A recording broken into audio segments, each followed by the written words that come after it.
La mansión se alzaba imponente en la colina, con sus ventanales reflejando la luz del atardecer como ojos vigilantes. En la habitación principal, Eduardo Montero permanecía inmóvil sobre su cama medicada, una isla tecnológica en medio de un océano de lujo. El silencio era casi tangible, interrumpido solo por el pitido constante de los monitores y el suave zumbido del aire acondicionado. Sus ojos, lo único que podía mover según todos creían, seguían fijamente el péndulo del reloj antiguo que marcaba cada segundo con precisión despiadada. La puerta se abrió con un chirrido casi imperceptible. Pasos suaves sobre la alfombra persa, el aroma a jazmín del perfume barato que ella siempre usaba. Eduardo mantuvo la mirada fija en el techo, como lo había hecho durante los últimos 6 meses, inerte, paralizado. O al menos eso es lo que todos pensaban. «Buenos días, señor Montero», susurró María con aquella voz que combinaba respeto y compasión. «Hoy hace un día precioso afuera». El millonario no respondió. No podía, no debía. Su respiración continuaba regular, controlada, mientras escuchaba a María moverse por la habitación. El roce de las cortinas al abrirse, la luz natural inundando la estancia, el tintineo de frascos de medicamentos sobre la mesita de noche. Lo que María no sabía es que cada movimiento suyo era estudiado. Cada gesto, cada palabra, cada suspiro. Eduardo podía sentir sus extremidades perfectamente. Podía levantarse y caminar si quisiera, pero no lo haría, no hasta estar completamente seguro. El accidente de yate nunca existió. La supuesta lesión medular era una elaborada mentira. Los médicos especialistas eran actores contratados. Todo formaba parte de un plan meticulosamente diseñado para una sola cosa: descubrir quién era realmente María Hernández, la mujer que había entrado en su vida 6 meses atrás, justo cuando su fortuna se había multiplicado tras vender su empresa tecnológica. «Voy a cambiar sus sábanas ahora», anunció ella con aquella delicadeza que podría ser genuina o la mejor actuación que Eduardo hubiera presenciado jamás. El peso de Eduardo se desplazó ligeramente cuando ella lo giró para ajustar las sábanas. Un movimiento experto, compasivo. Pero, ¿era real esa compasión? Eduardo había aprendido a lo largo de una vida acumulando riquezas que las personas rara vez mostraban su verdadera cara ante el poder y el dinero. A través de sus pestañas entreabiertas, Eduardo observó cómo María limpiaba meticulosamente la habitación. Se detenía ocasionalmente para mirar las fotografías en las paredes, los recuerdos de una vida privilegiada. Sus dedos se deslizaron brevemente por el marco dorado de una fotografía donde Eduardo aparecía junto a políticos y celebridades. El reloj continuaba su marcha implacable, mientras la prueba seguía su curso. Eduardo Montero, el hombre que había construido un imperio, desde cero ahora interpretaba el papel de su vida. Un hombre roto, dependiente, vulnerable, todo para descubrir una simple verdad. ¿Quién era realmente la persona que cuidaba de él cuando nadie más estaba mirando? Eduardo Montero había sido conocido en todo el país como el Rey Midas de Silicon Valley, antes de su supuesto accidente. Ahora, 6 meses después, su imperio financiero seguía funcionando a distancia mientras él permanecía postrado en aquella cama, aparentemente incapaz de moverse. El diagnóstico oficial que su equipo médico, confidencial, había filtrado, estratégicamente: tetraplegia irreversible con comunicación limitada solo a movimientos oculares. Esa mañana, utilizando el sofisticado sistema de comunicación ocular que había instalado para mantener la farsa, Eduardo transmitió un mensaje a Carlos, su asistente personal y único confidente en este elaborado engaño. «Necesito que María encuentre la caja azul en mi estudio. Solo ella puede abrirla. Dile que contiene algo importante para mí». Carlos, un hombre de mediana edad con la lealtad templada por 20 años de servicio y un generoso plan de jubilación, frunció el ceño ante la pantalla. «¿Estás seguro? Esa caja contiene los documentos de propiedad de tus empresas en Suiza y las claves de tus criptomonedas. Vale más que países enteros». Eduardo parpadeó 2 veces. Sí, confía en mí, añadió a través del sistema. La operación Último Deseo acababa de comenzar. No era un capricho ni una trampa simple. Era una prueba cuidadosamente calibrada para ver no solo la honestidad de María, sino su esencia misma. Eduardo había observado durante meses cómo cuidaba de él con una dedicación que parecía trascender el simple deber profesional, cómo le leía libros por las tardes aunque él supuestamente no pudiera responder, cómo le hablaba sobre su día, sobre el clima, sobre pequeñas cosas cotidianas que nadie compartiría con un vegetal. Había días en que Eduardo casi había cedido a la tentación de revelar su farsa, conmovido por la aparente sinceridad de la mujer. Pero las apariencias podían engañar. Lo había aprendido de la peor manera posible. Esa tarde, Carlos entró a la habitación mientras María cambiaba el suero. «María, el señor Montero tiene una petición especial», dijo con voz neutra, entregándole una nota impresa. «En su estudio hay una caja fuerte azul. Quiere que usted la encuentre y la abra. Solo usted». María miró la nota con sorpresa. Luego, dirigió su mirada hacia Eduardo, que mantenía sus ojos fijos en el techo como siempre. «¿Yo? Pero, ¿por qué yo? Nunca he entrado a su estudio privado». Carlos se encogió de hombros con estudiada indiferencia. «Son órdenes directas. La combinación está en la nota. Nadie más debe acompañarla. Es un asunto personal». La confusión en el rostro de María era evidente. Se acercó a la cama y tomó suavemente la mano inerte de Eduardo. «¿Está seguro, señor Montero? Puedo pedirle a su abogado que venga, si se trata de documentos importantes». Eduardo parpadeó una vez. «No. Él insiste en que sea usted», tradujo Carlos. María pareció dudar, mordiendo ligeramente su labio inferior. «¿Cuándo debo hacerlo?» «Ahora mismo. El señor Montero estará bien por unos minutos». La mujer asintió lentamente, doblando la nota y guardándola en el bolsillo de su uniforme blanco. Antes de salir, ajustó las almohadas de Eduardo y le susurró algo que Carlos no pudo escuchar. Una promesa, quizás, o una mentira perfectamente ejecutada. La puerta se cerró tras ella. Carlos activó discretamente el sistema de cámaras ocultas que habían instalado en el estudio. En la pantalla de su tablet, podían ver a María entrando, en la elegante habitación forrada de libros antiguos y muebles de caoba. «Está dentro», informó Carlos. «¿Seguro que quieres seguir con esto? Aún estamos a tiempo de detenerlo». Eduardo no respondió. Sus ojos, por primera vez en meses, revelaron lo que realmente sentía. Una mezcla inquietante de esperanza y miedo. Porque en el fondo, quizás no quería descubrir la verdad. Quizás prefería seguir creyendo en la bondad de María, en su autenticidad, en que no todas las personas que se acercaban a él lo hacían por su dinero. En la pantalla, María localizaba ya la caja fuerte azul oculta tras un cuadro de Monet. Mientras María desaparecía en dirección al estudio, la puerta principal de la mansión se abría para recibir a Lucía Montero. A sus 28 años, la sobrina de Eduardo era la única persona de la familia que seguía visitándolo regularmente después del accidente.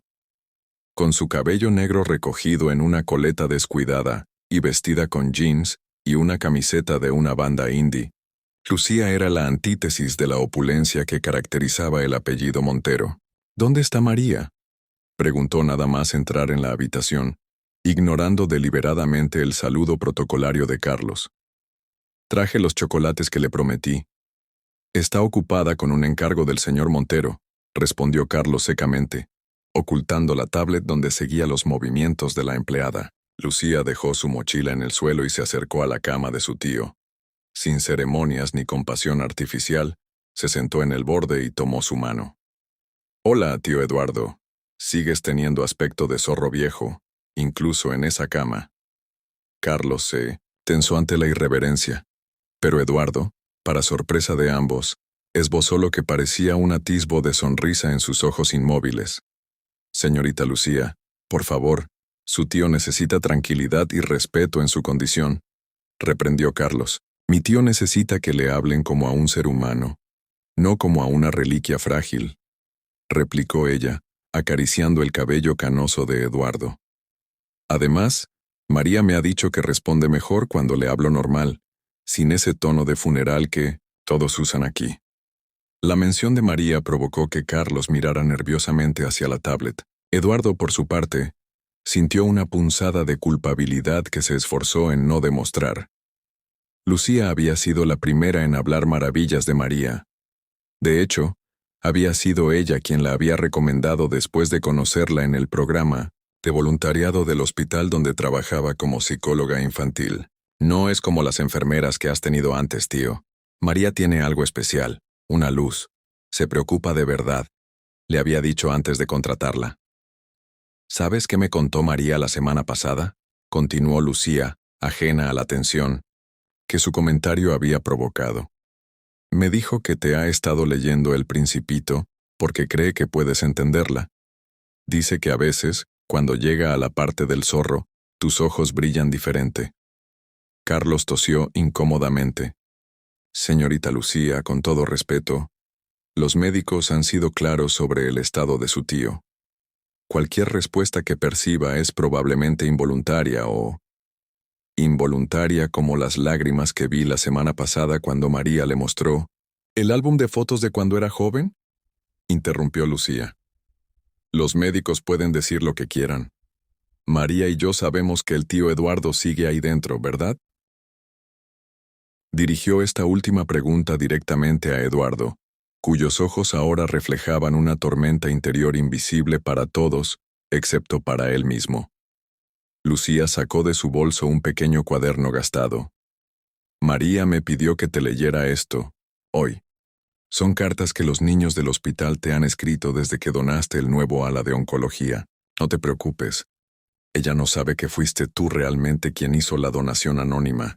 Sigue creyendo que fue alguna corporación con conciencia social. He mantenido tu secreto, como siempre. Comenzó a leer las cartas de los niños, historias simples de esperanza y gratitud, que contrastaban dolorosamente con la prueba moral que Eduardo estaba ejecutando en ese mismo instante. María dice que aunque no puedas responder, te hace bien escuchar estas historias, continuó Lucía.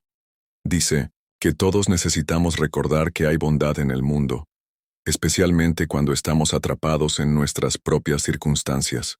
La ironía no escapó a Eduardo.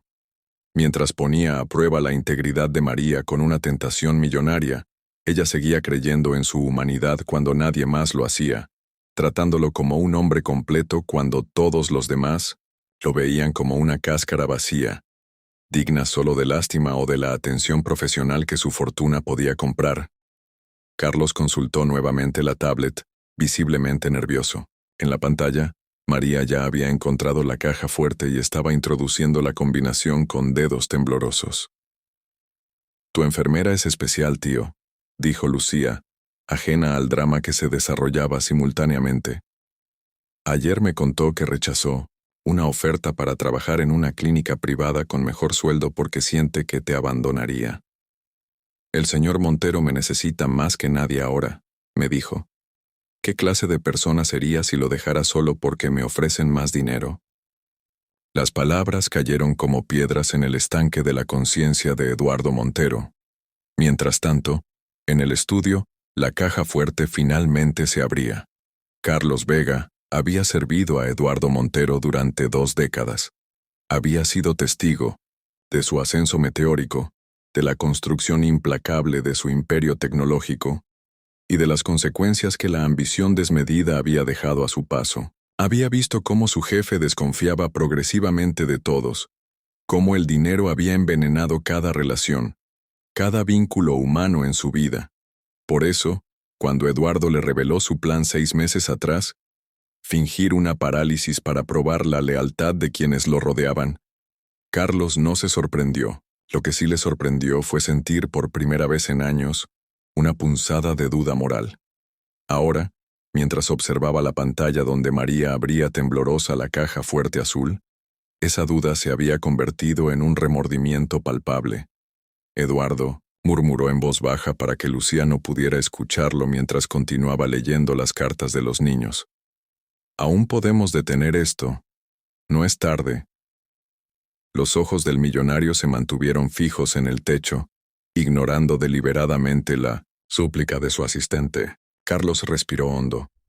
Había sido él quien investigó exhaustivamente el pasado de María Hernández antes de contratarla.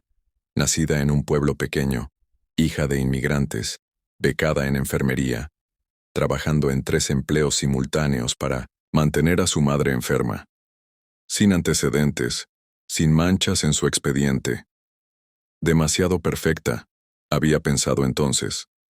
Y ahora, 6 meses después, seguía pensando que era demasiado buena para ser real, pero algo había cambiado en él durante esos meses. Había visto cómo María cantaba suavemente mientras cambiaba los vendajes, cómo le contaba historias a un hombre que supuestamente no podía responder, cómo se quedaba horas extras sin cobrar, solo para asegurarse de que Eduardo estuviera cómodo para dormir. En la pantalla, María sostenía ahora los documentos de la caja fuerte. Sus ojos se abrieron con sorpresa al comprender su valor. «Dios mío», susurró Carlos involuntariamente. Lucía detuvo su lectura. «¿Pasa algo?» «Nada importante», mintió, Carlos apagando rápidamente la pantalla de la tablet. «Solo un correo del banco». Lucía lo miró con suspicacia, pero volvió a su lectura. Carlos aprovechó para escabullirse al pasillo. Necesitaba ver lo que sucedería a continuación sin la presencia de la sobrina. Una vez solo, reactivó la pantalla. María estaba examinando los documentos con una expresión indescifrable. Títulos de propiedad, certificados de acciones, contraseñas de cuentas cifradas. Todo el acceso al Imperio Montero estaba literalmente en sus manos. Con esos papeles, cualquiera podría transferir fortunas enteras, vender empresas, vaciar cuentas offshore. Una tentación imposible de resistir para casi cualquier ser humano. Carlos recordó súbitamente el día en que Eduardo le contó sobre el plan. «Todos tienen un precio, Carlos», había dicho con aquella amargura que lo caracterizaba desde su divorcio. «Es solo cuestión de encontrarlo». El divorcio había sido el punto de inflexión. Elena, su esposa durante 15 años, lo había abandonado llevándose una considerable parte de su fortuna. Por lo menos ella fue honesta sobre sus intenciones al final, le había dicho Eduardo con una sonrisa amarga. Los demás ni siquiera tienen esa decencia. Después vinieron las amistades interesadas, las parejas que duraban exactamente lo que tardaban en descubrir que Eduardo no compartía fácilmente su riqueza, los familiares que solo aparecían cuando necesitaban algo. Solo Lucía había permanecido auténtica, quizás porque nunca había necesitado el dinero de su tío, satisfecha con su modesto salario de psicóloga y su pequeño apartamento. Y ahora María, la última esperanza de Eduardo para reconciliarse con la humanidad, estaba siendo sometida a esta cruel prueba. En la pantalla, María colocó los documentos de vuelta en la caja fuerte, pero antes de cerrarla, sacó su teléfono móvil. Carlos contuvo la respiración. ¿Tomaría fotos de los documentos? ¿Llamaría a un cómplice? ¿Era este el momento en que caería la máscara? María desbloqueó el teléfono y Carlos se preparó para presenciar la traición que Eduardo tanto esperaba confirmar. Pero entonces, algo inesperado sucedió. La enfermera simplemente abrió la aplicación de notas y escribió algo breve antes de guardar nuevamente el teléfono. Cerró la caja fuerte, colocó el cuadro de Monet en su lugar y salió del estudio tan silenciosamente como había entrado. Carlos se quedó paralizado, con una sensación creciente de que quizás él y Eduardo habían cometido un error terrible. Por primera vez en 20 años, se planteó seriamente desobedecer una orden directa de su jefe. Porque si María superaba esta prueba, si realmente era quien aparentaba ser, ¿qué derecho tenían ellos a jugar así con su dignidad? María regresó a la habitación con pasos pausados, la mirada serena y las manos ligeramente temblorosas. Al entrar, encontró a Lucía aún sentada junto a Eduardo, terminando de leer la última carta. Carlos permanecía en un rincón, intentando disimular su nerviosismo detrás de una fachada de eficiencia profesional. «María», exclamó Lucía al verla. «Estaba leyéndole a mi tío las cartas de los niños, como me pediste». «Gracias», respondió María con una sonrisa que no alcanzaba completamente sus ojos. «¿Cómo se ha portado nuestro paciente?» «Como un ángel, como siempre», bromeó Lucía, acariciando la mano inmóvil de su tío. «Aunque me da la impresión de que hoy está más presente». Carlos observaba intensamente cada movimiento de María buscando algún indicio de lo que había sucedido en el estudio. La enfermera se acercó a Eduardo y, con la naturalidad de siempre, comprobó sus constantes vitales, ajustó su posición para evitar úlceras por presión y humedeció sus labios con una gasa. «Señor Montero», dijo finalmente María con voz suave pero clara, «he cumplido con su petición. La caja azul está exactamente como la encontré». Los ojos de Eduardo se movieron ligeramente, lo único que su elaborada farsa le permitía expresar. María continuó su rutina sin añadir nada más sobre el asunto. «Carlos», llamó Lucía, «¿podrías traerme un café? Tengo una guardia nocturna en el hospital y necesito algo de cafeína». El asistente dudó un momento, reacio a dejar la habitación, pero finalmente asintió y salió, no sin antes lanzar una mirada significativa a Eduardo. En cuanto la puerta se cerró, Lucía se acercó a María. «¿Está todo bien? Te noto tensa». María suspiró profundamente, mirando hacia Eduardo con una expresión indescifrable. «Estoy bien, solo cansada. Ha sido un día largo». «¿Tiene que ver con esa caja que te pidieron abrir?», insistió Lucía. María titubeó antes de responder. «No es nada importante. Solo un asunto del señor Montero». Mientras tanto, Carlos había regresado sigilosamente a la sala de seguridad adyacente a la habitación principal. Necesitaba ver las grabaciones del estudio nuevamente. Algo en la reacción de María no cuadraba con lo que esperaba, ni para bien ni para mal. Rebobinó el video hasta el momento exacto en que María usaba su teléfono. Ampliando la imagen y ajustando la resolución, logró distinguir lo que había escrito en la aplicación de notas. Habitación 3, panel izquierdo, cámara oculta. Cuidado con lo que dices aquí. El corazón de Carlos dio un vuelco. María había descubierto una de las cámaras ocultas. ¿Pero cómo? ¿Y por qué no había tomado los documentos si sabía que estaba siendo observada? A menos que... La idea era demasiado perturbadora para contemplarla. ¿Y si María había sabido del engaño desde el principio? ¿Y si los últimos 6 meses de dedicación habían sido genuinos a pesar de conocer la verdad? En la habitación, ajena a estas revelaciones, Lucía seguía hablando con María. «¿Has pensado en lo que te dije? La oferta del hospital sigue en pie. Pagarían el doble de lo que ganas aquí y podrías estar más cerca de tu madre». María negó con la cabeza mientras ajustaba la medicación intravenosa de Eduardo. «Tu tío me necesita ahora». «No podría dejarlo, no en este momento». «Eres demasiado buena, María», suspiró Lucía. «A veces me pregunto si mi tío realmente merece tanta lealtad». La enfermera guardó silencio durante unos segundos antes de responder. «Todos merecemos lealtad, Lucía. Especialmente cuando estamos en nuestro momento más vulnerable». Sus palabras resonaron en la habitación con un peso especial. Eduardo, inmóvil en su cama, sintió como si cada sílaba fuera una aguja penetrando la burbuja de cinismo que había construido alrededor de su corazón. Mientras tanto, Carlos había tomado una decisión. Con manos temblorosas, marcó un número en su teléfono personal, no en el de la empresa. «Doctora Ramírez, soy Carlos Vega, asistente del señor Montero. Necesito que venga inmediatamente. Es sobre su paciente». «No, no ha empeorado. Es algo diferente. Algo que debía hacer hace mucho tiempo». La doctora Ramírez era la única médica real que conocía la verdad sobre el estado de Eduardo. Si había alguien que podía poner fin a esta farsa, era ella. En la habitación, María se sentó junto a Eduardo y comenzó a hacer algo que hacía todas las tardes: contarle sobre su día, como si él pudiera responder, como si realmente importara. Hoy pasó algo extraño, señor Montero, dijo en voz baja para que Lucía, que revisaba su teléfono en el sillón, no pudiera escucharla. Pero no se preocupe, estoy aquí para cuidarlo, pase lo que pase. Y por primera vez en 6 meses, Eduardo sintió verdadero miedo. No de ser descubierto, sino de lo que esa revelación podría significar para la única relación genuina que había construido en años. La tensión en la mansión Montero era tan densa que podía cortarse con un bisturí.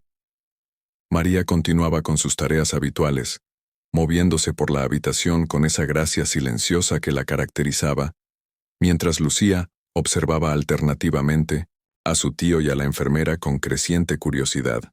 La puerta se abrió abruptamente. Carlos entró seguido de una mujer de mediana edad con bata médica y expresión severa. La doctora Ana Ramírez, especialista en rehabilitación neurológica, y la única profesional médica real que conocía la verdad detrás de la supuesta parálisis de Eduardo Montero. Buenas tardes, saludó la doctora con formalidad. Necesito realizar una evaluación urgente. Les pido que me dejen a solas con el paciente. ¿Ha ocurrido algo?, preguntó Lucía, alarmada. ¿Mi tío está peor? Es un procedimiento de rutina, intervino Carlos antes de que la doctora pudiera responder. Su voz traicionaba su nerviosismo. Señorita Lucía María, por favor, acompáñenme afuera. María miró fijamente a la doctora, luego a Eduardo, y finalmente a Carlos. En sus ojos brillaba algo indescifrable, una mezcla de comprensión y resignación. Preferiría quedarme, dijo María con suavidad pero firmeza. El señor Montero se altera cuando hay cambios en su rutina. La doctora Ramírez intercambió una mirada significativa con Carlos. Este asintió levemente. De hecho, dijo la médica, creo que sería bueno que María se quede. Podría necesitar su ayuda. Lucía, confundida pero sin sospechar nada todavía, accedió a salir con Carlos, quien cerró la puerta tras ellos con una última mirada de advertencia hacia la doctora. Solos en la habitación, la doctora Ramírez se acercó a la cama de Minure. Eduardo. Señor Montero, dijo con voz clara y profesional. Carlos me ha contado todo. Creo que es hora de poner fin a esta situación. Los ojos de Eduardo se dilataron ligeramente. María, que permanecía junto a la ventana, se mantuvo en silencio. María, continuó la doctora, girándose hacia la enfermera. Hay algo que debe saber sobre el estado del señor Montero. No es necesario, doctora, interrumpió María con una voz tan serena que resultaba casi irreal. Lo sé desde hace 3 meses. El silencio que siguió fue tan profundo que los tres podían escuchar el segundero del reloj antiguo, marcando el tiempo implacablemente. ¿Cómo?, logró articular finalmente la doctora. María se acercó lentamente a la cama. Sus ojos, siempre compasivos, ahora mostraban una determinación que Eduardo nunca había visto antes. La medicación, explicó con sencillez. Ningún paciente con tetraplegia real necesita ese cóctel específico de medicamentos. Además, hay pequeños movimientos involuntarios durante el sueño que un paciente verdaderamente paralizado no podría hacer. Se detuvo junto a Eduardo y tomó su mano entre las suyas, como había hecho cientos de veces durante los últimos 6 meses. Y hoy, la prueba final. La caja azul. Ningún hombre realmente vulnerable dejaría su fortuna entera al alcance de una empleada que apenas conoce desde hace medio año. La doctora Ramírez se dejó caer en una silla aturdida por la revelación. Y aún así me quedé, completó María, porque entendí lo que realmente estaba pasando. No se trataba de probar mi honestidad. Se trataba de su soledad. Eduardo, por primera vez en 6 meses, permitió que una lágrima real rodara por su mejilla inmóvil. El muro cuidadosamente construido se estaba desmoronando frente a sus ojos. Señor Montero, dijo María suavemente, inclinándose hacia él. Puede dejar de fingir ahora. No estoy aquí por su dinero. Nunca lo estuve. Los segundos pasaron, como horas mientras Eduardo luchaba internamente. Finalmente, con un movimiento que resultaba doloroso después de meses de inmovilidad autoimpuesta, Levantó lentamente su mano derecha y la colocó sobre la de María. «Perdóname», susurró con voz áspera por el desuso. «Por favor, perdóname». María sonrió, una sonrisa genuina que iluminó su rostro entero mientras las lágrimas brotaban libremente de sus ojos. No hay nada que perdonar. Todos tenemos miedo de confiar. Todos buscamos protegernos del dolor. La doctora Ramírez se levantó discretamente y se dirigió hacia la puerta, entendiendo que lo que estaba presenciando era un momento demasiado íntimo para tener testigos. Eduardo se incorporó lentamente, sus músculos protestando después de la inactividad prolongada. Sus ojos, antes vacíos y calculadores, ahora brillaban con una mezcla de vergüenza y gratitud tan intensa que era casi dolorosa de contemplar. 6 meses, murmuró. 6 meses de mentiras, de pruebas, de desconfianza, y tú lo sabías y aún así me quedé, completó María con sencillez. Porque todos merecemos que alguien crea en nosotros, incluso cuando nosotros mismos hemos dejado de hacerlo. Eduardo tomó aire, como si intentara respirar por primera vez después de una larga inmersión. El peso de la farsa que había mantenido durante tanto tiempo, finalmente se levantaba de sus hombros, revelando al hombre vulnerable y temeroso, que había estado ocultando bajo capas de cinismo y desconfianza. ¿Por qué?, logró preguntar finalmente. María se sentó en el borde de la cama, sosteniendo sus manos entre las suyas con la misma delicadeza con que había atendido su cuerpo supuestamente inerte durante meses. Porque vi algo en usted que quizás ni usted mismo recuerda que existe, respondió. Vi al hombre que donó anónimamente un ala entera para niños con cáncer. El hombre que, según me contó Lucía, pagó la universidad de los hijos de sus empleados en secreto. El hombre que, debajo de todas esas capas de desconfianza, todavía quiere creer en la bondad. En ese momento, como si el universo quisiera subrayar la magnitud de lo que estaba ocurriendo, la puerta se abrió de golpe. Lucía apareció en el umbral y se quedó paralizada al ver a su tío sentado en la cama, con lágrimas en los ojos, sosteniendo las manos de María. «¿Tío Eduardo?», susurró incrédula. El reencuentro, no solo con su sobrina, sino con su propia humanidad, acababa de comenzar.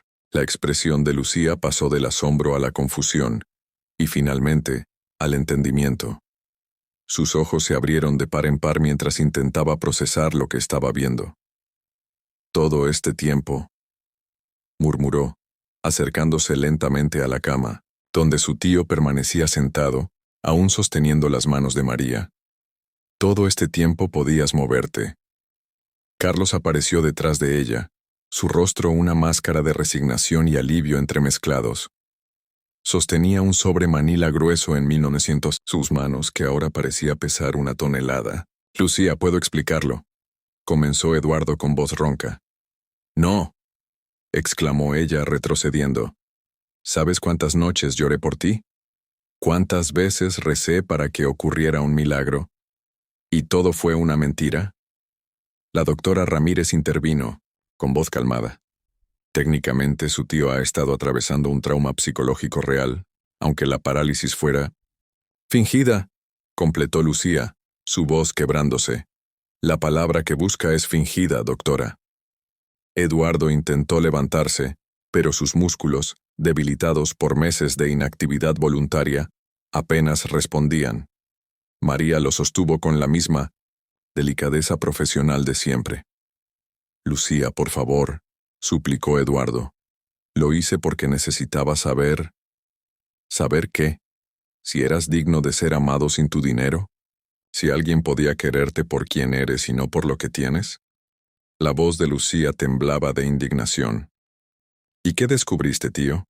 ¿Que la única persona que te ha cuidado genuinamente durante meses resulta ser realmente buena? Felicidades por tu gran revelación». Carlos dio un paso adelante extendiendo el sobre hacia Eduardo. «Señor, creo que esto es relevante ahora». Eduardo miró el sobre con recelo. «¿Qué es?». «Los resultados de la investigación que me pidió hace 7 meses. Antes de todo esto». Carlos eligió cuidadosamente sus palabras. Sobre María Hernández y su pasado. María se tensó ligeramente, pero no soltó las manos de Eduardo. ¿Investigaste a María?, preguntó Lucía, cada vez más horrorizada. ¿Incluso antes de contratarla? Es procedimiento estándar, se defendió Carlos. El señor Montero siempre investiga a todos los que... Ábrelo, interrumpió Eduardo, con los ojos fijos en María. Quiero que todos escuchen lo que dice. Carlos abrió el sobre y extrajo un grueso informe. Aclaró su garganta antes de comenzar a leer. María Hernández, 34 años, hija única de inmigrantes. Su padre falleció cuando ella tenía 12 años. Estudió enfermería con beca completa, graduándose con honores. Trabajó durante 5 años en el Hospital General antes de especializarse en cuidados paliativos y neurológicos. Hizo una pausa, pasando algunas páginas. Rechazó una oferta de trabajo en una clínica privada suiza, con un salario triplicado. Motivo declarado. Prefiero trabajar donde realmente me necesitan. Donante regular de sangre y médula ósea. Voluntaria en el albergue San Martín los domingos. Sin antecedentes penales, sin deudas significativas, sin comportamientos sospechosos. Carlos pasó a la última página. Conclusión del investigador. Sujeto excepcionalmente íntegro. Recomendación. Contratación inmediata, si cumple requisitos profesionales. Un silencio pesado cayó sobre la habitación cuando Carlos terminó de leer. Eduardo miraba a María con una mezcla de vergüenza y admiración. Lo sabías desde el principio, dijo finalmente. No solo que estaba fingiendo, sino también que te había investigado. María asintió lentamente. Tu asistente no es tan discreto como piensa. Lo vi hablando con mi antigua supervisora en el hospital. ¿Y aún así aceptaste el trabajo? Pensé que eras un hombre rico y paranoico que necesitaba sentirse seguro, respondió ella con una sonrisa triste. No esperaba todo esto. Lucía se dejó caer en una silla, procesando todo lo ocurrido. ¿Por qué no dijiste nada cuando descubriste la verdad, María?, preguntó finalmente. ¿Por qué seguir con esta farsa? María miró hacia la ventana, donde el sol comenzaba a ponerse, tiñendo la habitación de tonos dorados y rojizos. Al principio fue por compasión profesional. Pensé que el señor Montero estaba atravesando algún tipo de crisis nerviosa, que eventualmente buscaría ayuda. Luego, hizo una pausa, como buscando las palabras correctas. Luego me di cuenta de que todos tenemos nuestras propias formas de estar paralizados, algunos en una cama, otros detrás de muros de desconfianza y miedo. Eduardo bajó la mirada, incapaz de sostener el peso de la verdad en los ojos de María. La prueba final llegó demasiado tarde, murmuró Carlos, señalando el informe. Teníamos la respuesta desde el principio. A veces buscamos pruebas de lo que ya sabemos en nuestro corazón, respondió María. Pero tenemos demasiado miedo para confiar en lo que sentimos. La puerta de la habitación se abrió nuevamente. Era Franco, el jardinero, un hombre fornido de mediana edad que llevaba 15 años trabajando para la familia Montero. Disculpen la interrupción, dijo con visible nerviosismo. Pero hay algo que deben saber inmediatamente. Todos se volvieron hacia él. Las acciones de Montero Tech están cayendo en picada, anunció. Acaban de anunciar que alguien ha realizado transferencias masivas desde las cuentas corporativas principales. Los inversionistas están entrando en pánico. Eduardo palideció. Imposible. Nadie tiene acceso a esas cuentas excepto yo y... Su mirada se dirigió instintivamente hacia María, quien negó con la cabeza. No fui yo, dijo con firmeza. Los documentos están exactamente donde los encontré. Carlos activó rápidamente su tablet, mostrando noticias financieras en tiempo real. Las acciones de Montero Tech, la joya de la corona del imperio financiero de Eduardo, estaban efectivamente desplomándose. ¿Quién más sabía sobre la caja fuerte?, preguntó la doctora Ramírez. Un silencio tenso invadió la habitación, mientras todos procesaban la pregunta. Y entonces la realización golpeó a Eduardo como un rayo. La única persona que sabía exactamente lo que contenía esa caja, además de mí, murmuró. Era quien me ayudó a planear toda esta farsa, desde 1900 en el principio. Todas las miradas se dirigieron hacia Carlos, quien retrocedió lentamente hacia la puerta, su rostro una máscara de culpabilidad. La prueba había llegado demasiado tarde. Mientras Eduardo buscaba traición donde solo había bondad, la verdadera traición se gestaba en la sombra, perpetrada por quien menos esperaba. Carlos, pronunció Eduardo con voz gélida, incorporándose completamente en la cama con un esfuerzo que hizo temblar sus brazos. ¿Qué has hecho? El asistente personal mantuvo su posición junto a la puerta, calculando mentalmente la distancia hasta la salida. Su rostro, normalmente impasible, ahora mostraba una mezcla de resignación y algo parecido al alivio. Lo que debía hacer hace mucho tiempo, respondió finalmente. Acabar con esta farsa de una vez por todas. Franco, el jardinero, se interpuso discretamente entre Carlos y la puerta. Sus 15 años de lealtad a la familia se manifestaban ahora como una barrera física. Las transferencias comenzaron hace exactamente 43 minutos, continuó Carlos, mirando su reloj con precisión mecánica. Justo cuando María estaba en el estudio. Una coincidencia perfecta, ¿no crees? Al menos eso pensarán los investigadores cuando revisen las cámaras de seguridad. María palideció, comprendiendo las implicaciones. ¿Me estás incriminando? Un plan perfecto, intervino Lucía uniendo las piezas. María encuentra los documentos y mientras todos estamos distraídos con eso, tú ejecutas las transferencias desde otro lugar, y todas las pruebas apuntarían a ella. Carlos esbozó una sonrisa amarga. 20 años, Eduardo. 20 años viendo cómo acumulabas más y más, cómo desconfiabas de todos, cómo convertías cada relación humana en una transacción. Y, después de todo ese tiempo, ¿cuál fue mi recompensa? Ser el cómplice de tu juego retorcido. Eduardo intentó levantarse completamente, pero sus piernas cedieron.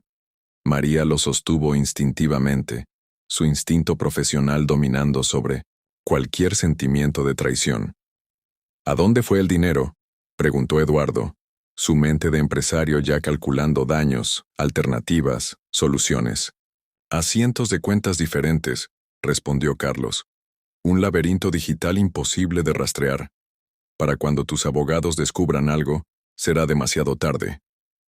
La doctora Ramírez, que había permanecido al margen de la confrontación, se acercó a su bolso médico y extrajo discretamente su teléfono. ¿Llamó a la policía?, preguntó en voz baja. Eduardo levantó una mano, deteniéndola. Sus ojos, por primera vez en mucho tiempo, mostraban una claridad que había estado ausente durante los meses de autoimpuesta parálisis. Espere, ordenó antes de volver su atención a Carlos. ¿Por qué ahora? ¿Por qué no lo hiciste antes cuando realmente estaba vulnerable? Carlos soltó una risa sin humor. Porque necesitaba una culpable perfecta. Necesitaba que todos creyeran que había sido María, la enfermera en quien tanto confiabas, quien te había traicionado. La ironía sería perfecta. El hombre que no podía confiar en nadie finalmente confía y es traicionado. No funcionará, intervino María con voz serena. Las huellas digitales en los documentos, las grabaciones de seguridad de la mansión, los registros de conexión a los servidores corporativos, todo eso demostrará mi inocencia. Tal vez, concedió Carlos. Pero, ¿cuánto tiempo pasará hasta que se descubra la verdad? ¿Semanas? ¿Meses? Para entonces, el Imperio Montero se habrá desmoronado como un castillo de naipes. Eduardo miró a su alrededor, a las personas reunidas en aquella habitación que había sido su prisión voluntaria durante 6 meses. Franco, leal y silencioso. Lucía, herida pero presente. La doctora Ramírez, profesional hasta el final. Y María, la única persona que había visto a través de él, y aún así, había elegido quedarse. En ese momento, su teléfono privado, el que llevaba meses sin usar, comenzó a sonar insistentemente desde el cajón de la mesita de noche. Con un gesto, pidió a Lucía que se lo alcanzara. Respondió la llamada, escuchando atentamente durante largos segundos mientras el rostro de Carlos perdía gradualmente su expresión de triunfo. Entiendo, dijo finalmente Eduardo. Activen el protocolo Fénix. Autorización vocal, Montero, 734, Omega. Colgó el teléfono y lo dejó sobre la cama con una calma desconcertante. Mi jefe de seguridad informática, explicó mirando directamente a Carlos. Detectaron las transferencias en el momento exacto en que comenzaron. Cada movimiento ha sido bloqueado, cada cuenta congelada. El protocolo Fénix revierte automáticamente cualquier transferencia no autorizada y bloquea completamente el sistema. Carlos palideció visiblemente. Imposible. Usé tus propias claves, las de la caja azul. Claves falsas, respondió Eduardo con una sonrisa cansada. ¿Realmente creías que dejaría las llaves reales de mi imperio en una caja que cualquiera podría abrir? Esas eran solo la primera capa de seguridad, diseñada precisamente para atrapar a alguien como tú. La habitación quedó en silencio. Carlos miró a su alrededor como un animal acorralado buscando una salida. ¿Y ahora qué?, preguntó finalmente. ¿Llamarás a la policía? ¿Me enviarás a prisión? ¿O quizás prefieras arruinarme lentamente, como has hecho con otros que te han desafiado? Eduardo intercambió una mirada con María, luego con Lucía. Algo había cambiado fundamentalmente en él durante los últimos minutos, como si la farsa de la parálisis física hubiera curado, irónicamente, la verdadera parálisis de su alma. El sistema debe decidir, dijo finalmente. No yo. Con un gesto cansado indicó a Franco que llamara a la policía. El jardinero asintió y sacó su teléfono, sin apartar la mirada de Carlos. Pero antes de que lleguen, continuó Eduardo, quiero entender una cosa. Trabajaste para mí durante 2 décadas. Fuiste mi mano derecha, mi confidente. ¿Todo fue una mentira desde el principio? Carlos sostuvo su mirada por primera vez sin la barrera de la jerarquía entre ellos. No, respondió con una honestidad sorprendente. Al principio realmente creía en ti, en tu visión. Pero con cada año que pasaba, con cada nueva capa de desconfianza que desarrollabas, con cada prueba que imponías a quienes te rodeaban, algo dentro de mí fue muriendo. Esta farsa de la parálisis fue simplemente la gota que colmó el vaso. Eduardo asintió lentamente, procesando la verdad en esas palabras. Y aún así, intervino María suavemente, decidiste inculparme a mí, una persona inocente que solo intentaba hacer su trabajo. Carlos tuvo la decencia de bajar la mirada. En el juego de la supervivencia todos somos peones sacrificables. Aprendí eso de ti, Eduardo. Un silencio pesado cayó sobre la habitación, interrumpido solo por la sirena distante de los coches de policía que se aproximaban a la mansión. El sistema había tomado su decisión, y ahora solo quedaba enfrentar las consecuencias. 3 días habían pasado desde la confrontación en la habitación principal de la mansión Montero. La noticia había estallado en los medios como una bomba. Millonario Eduardo Montero fingió parálisis durante 6 meses en elaborado plan para probar lealtades. Los análisis, las especulaciones y los juicios morales inundaban cada canal de noticias, cada red social, cada conversación de oficina. Eduardo se encontraba ahora en la terraza de su mansión, sentado en una silla de ruedas real. Sus músculos, debilitados por el prolongado desuso, apenas comenzaban el proceso de rehabilitación. La doctora Ramírez había sido clara. Recuperar la completa movilidad llevaría meses, quizás un año entero. La ironía no se le escapaba a nadie. Su fingida discapacidad había resultado en una temporal pero real. María colocó una taza de té frente a él y se sentó en la silla contigua. Llevaba ropa casual en lugar de su uniforme de enfermera, un pequeño pero significativo cambio. Los reporteros siguen en la entrada principal, comentó, mirando hacia los muros de la propiedad donde se podían distinguir las siluetas de cámaras y micrófonos. Lucía los ha mantenido a raya bastante bien. Eduardo sonrió débilmente. Su sobrina había asumido el papel de portavoz de la familia con una ferocidad protectora que lo había sorprendido gratamente. ¿Has visto la declaración de Carlos?, preguntó, tomando un sorbo de té. María asintió. Confesión completa, sin atenuantes. Parece que ha decidido enfrentar las consecuencias plenamente. 20 años, murmuró Eduardo. 20 años de lealtad aparente, culminando en la traición más elaborada que he enfrentado. ¿Te sorprende realmente?, preguntó María con suavidad. Creaste un entorno donde la desconfianza era la norma, donde cada gesto de bondad debía ser cuestionado, cada lealtad puesta a prueba. Eduardo guardó silencio, absorto en sus pensamientos. Finalmente extrajo un sobre de su bata y se lo entregó a María. ¿Qué es esto?, preguntó ella, tomándolo con cautela. Tu carta de renuncia, respondió Eduardo. La que nunca presentaste pero que deberías haber escrito hace 3 meses, cuando descubriste mi engaño. María abrió el sobre y leyó el documento cuidadosamente redactado. Una expresión de sorpresa se dibujó en su rostro al llegar al final. ¿Una donación de $10 millones para el Centro de Rehabilitación Infantil? ¿A mi nombre? Eduardo asintió. El único dinero que realmente vale la pena es el que cambia vidas para mejor. Tú cambiaste la mía aunque no lo merecía. No puedo aceptarlo, respondió María devolviendo el sobre. No fue por dinero que me quedé. Lo sé, dijo Eduardo con una sonrisa triste. Por eso mereces tener el poder de hacer algo significativo con él. El sonido de pasos interrumpió su conversación. Lucía apareció en la terraza seguida por un hombre de aspecto oficial que llevaba un maletín. El representante del fiscal está aquí, anunció Lucía. Quieren tu declaración final sobre los cargos contra Carlos. Eduardo respiró profundamente, sintiendo el peso de la decisión que debía tomar. María lo observaba en silencio, sin juzgar, sin presionar. Señor Montero, comenzó el funcionario judicial.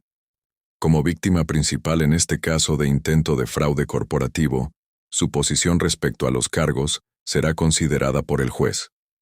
El señor Vega enfrenta entre 8 y 15 años de prisión dependiendo de diversos factores, incluida su disposición como víctima. No soy la única víctima, respondió Eduardo. Carlos también lo fue, en cierto modo, víctima de mi desconfianza, de mi paranoia, de mi incapacidad para valorar 20 años de servicio por encima de un momento de debilidad. Con todo respeto, señor Montero, intentó robarle millones de dólares, señaló el funcionario.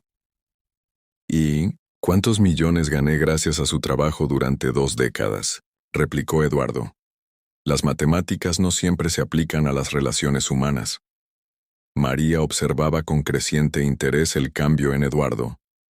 El hombre que había diseñado una prueba cruel para probar su lealtad, ahora contemplaba la posibilidad de perdonar una traición real. ¿Qué está sugiriendo exactamente?, preguntó el funcionario confundido. Eduardo miró hacia el horizonte, donde el sol comenzaba su descenso. Quiero reducir los cargos, declaró finalmente, y solicitar al juez consideración especial por sus años de servicio previo y cooperación actual. El funcionario pareció sorprendido, pero asintió mientras tomaba nota. También quiero establecer un fondo para su familia, continuó Eduardo. Sus hijos no deben pagar por los errores de su padre. Lucía se acercó a su tío y colocó una mano sobre su hombro. ¿Estás seguro de esto?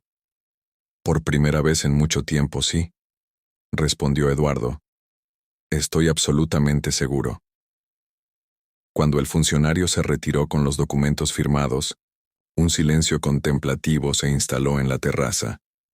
La tragedia que todos esperaban, la caída completa de Carlos, la destrucción de su familia, la satisfacción vengativa de Eduardo, había sido revertida por algo más complejo y humano.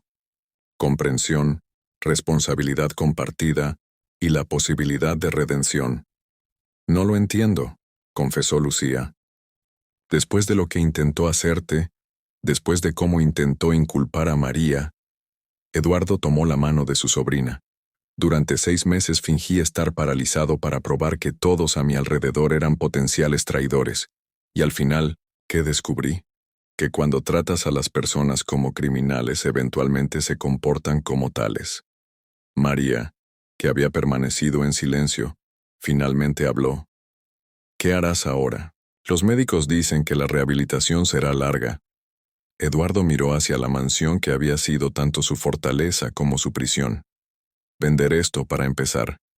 Es demasiado grande, demasiado frío, demasiados rincones donde esconder mentiras. ¿Y la empresa? Preguntó Lucía. La dirigirás tú, respondió Eduardo con naturalidad. Es hora de que alguien con verdadera empatía tome el control. Alguien que entienda que una empresa no es solo números, sino personas. Lucía pareció momentáneamente abrumada. No sé, nada de negocios, tío. Pero sabes de personas, intervino María, y eso es mucho más difícil de aprender. Eduardo asintió, mirando a ambas mujeres con una nueva claridad. Su elaborado plan había fracasado de la manera más exitosa posible. Había perdido sus certezas, sus defensas, su armadura de cinismo, y en el proceso había recuperado algo mucho más valioso, su humanidad. ¿Te quedarás? Preguntó a María sin rodeos. No como enfermera, sino como... ¿Amiga? Sugirió ella con una pequeña sonrisa. Para empezar, respondió Eduardo, devolviendo la sonrisa con una vulnerabilidad que ya no intentaba ocultar. El sol descendía lentamente sobre la mansión Montero, cerrando un capítulo y abriendo otro completamente nuevo. La reversión había sido completa. El hombre que había fingido estar físicamente paralizado para probar la deslealtad de otros, ahora comenzaba a caminar, con pasos temblorosos pero decididos, hacia una nueva forma de vida donde la confianza no era una debilidad, sino la mayor fortaleza posible. Un año después, la antigua mansión Montero se alzaba transformada bajo el sol primaveral. Los muros que antes la aislaban habían sido reemplazados por cercas bajas y jardines accesibles. La imponente estructura que alguna vez fuera símbolo de riqueza aislada, ahora albergaba el Centro de Rehabilitación Montero, un espacio donde personas con lesiones neurológicas recibían tratamiento independientemente de su capacidad de pago. Eduardo Montero, vestido con sencillez, caminaba por los jardines apoyado en un bastón. Sus pasos eran firmes, aunque conservaba una ligera cojera, recordatorio físico permanente de su elaborada farsa. Un pequeño precio a pagar, pensaba a menudo, por la lección aprendida. El nuevo ala pediátrica estará lista en 2 semanas, comentó María, caminando a su lado. Ya no era su enfermera, sino la directora operativa del centro. Su experiencia en cuidados neurológicos y su innata compasión la habían convertido en la persona perfecta para el puesto. Lucía quiere hacer una gala de inauguración, respondió Eduardo con una sonrisa. Dice que los inversionistas necesitan eventos instagrameables, sea lo que sea eso. Ambos rieron. Lucía había resultado ser sorprendentemente hábil en los negocios, dirigiendo Montero Tech con una visión humanista que había atraído nuevos talentos y clientes. Bajo su dirección, la empresa había pivotado hacia tecnologías accesibles para personas con discapacidades, una ironía que no escapaba a nadie familiarizado con la historia familiar. ¿Has leído los periódicos hoy?, preguntó María mientras se sentaban en un banco frente a un pequeño estanque, donde algunos pacientes realizaban terapia acuática. Eduardo negó con la cabeza. Hace tiempo que dejé de preocuparme por lo que publican sobre mí. Carlos sale en libertad condicional la próxima semana, informó ella, observando cuidadosamente su reacción. Su comportamiento ha sido ejemplar. Eduardo asintió lentamente. Le ofrecí un puesto en la fundación. En el departamento de ética corporativa específicamente. María levantó una ceja sorprendida. ¿Estás seguro de eso? ¿Quién mejor para identificar comportamientos poco éticos que alguien que cruzó esa línea y pagó el precio?, respondió Eduardo. Además, nadie conoce mejor los entresijos de mi imperio anterior que él. Un grupo de niños pasó corriendo cerca de ellos, persiguiendo una pelota. Eran los hijos de los empleados del centro, que ahora contaba con una guardería integrada donde niños con y sin discapacidades compartían espacios y experiencias. A veces pienso, reflexionó Eduardo en voz baja, en lo que habría pasado si no hubieras descubierto mi engaño, si hubieras tomado los documentos de la caja aquel día. ¿Realmente crees que lo habría hecho?, preguntó María. No, admitió Eduardo. Y ese fue mi verdadero error. Diseñé una prueba que nunca esperé que alguien pasara. Buscaba confirmar mi cinismo, no desafiarlo. María tomó su mano, un gesto que se había vuelto natural entre ellos con el paso de los meses. Su relación había evolucionado lentamente, construida sobre la base de una honestidad duramente ganada. ¿Sabes qué es lo más irónico?, continuó Eduardo. Pasé 6 meses fingiendo una parálisis para descubrir quién era realmente leal, y acabé descubriendo que yo mismo era el mayor obstáculo para la lealtad. A lo lejos, un antiguo paciente del centro practicaba sus primeros pasos sin andador, rodeado de terapeutas que lo animaban con cada avance. Eduardo lo observó con una mezcla de orgullo y humildad.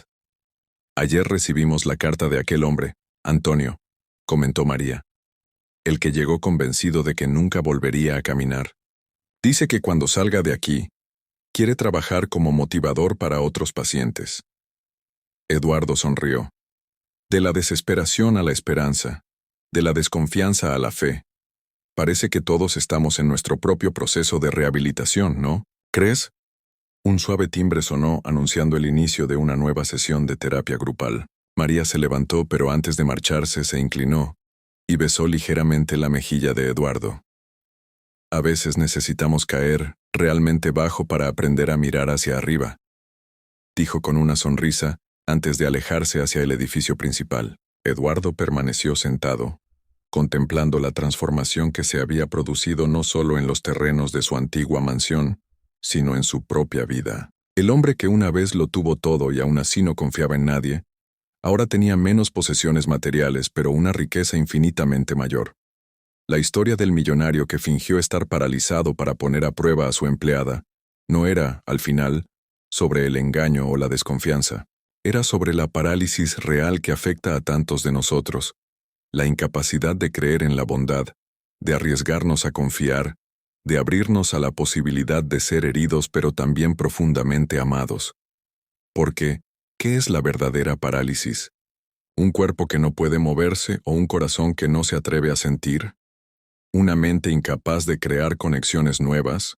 ¿O un alma que se niega a creer en la autenticidad de los demás? Eduardo se levantó lentamente, apoyándose en su bastón, y comenzó a caminar hacia el edificio principal, donde María coordinaba las actividades del día. Cada paso era un recordatorio de su pasado, pero también una promesa de su futuro. Un futuro donde la vulnerabilidad no era una debilidad a esconder, sino la mayor fortaleza que poseemos como seres humanos. La verdadera recuperación, había aprendido, no estaba en volver a caminar sin ayuda. Estaba en aprender a avanzar con las manos de otros sosteniendo las tuyas cuando lo necesitabas. Estaba en entender que la independencia total es una ilusión y que nuestra verdadera fortaleza reside en nuestra capacidad de confiar, de conectar, de creer en la bondad que existe en el mundo a pesar de sus imperfecciones. ¿Y tú, que has seguido esta historia hasta aquí? ¿Cuántas veces has fingido una parálisis emocional por miedo a ser herido?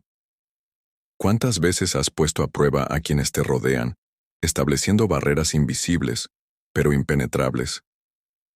¿Y cuántas oportunidades de conexión auténtica has perdido en el proceso?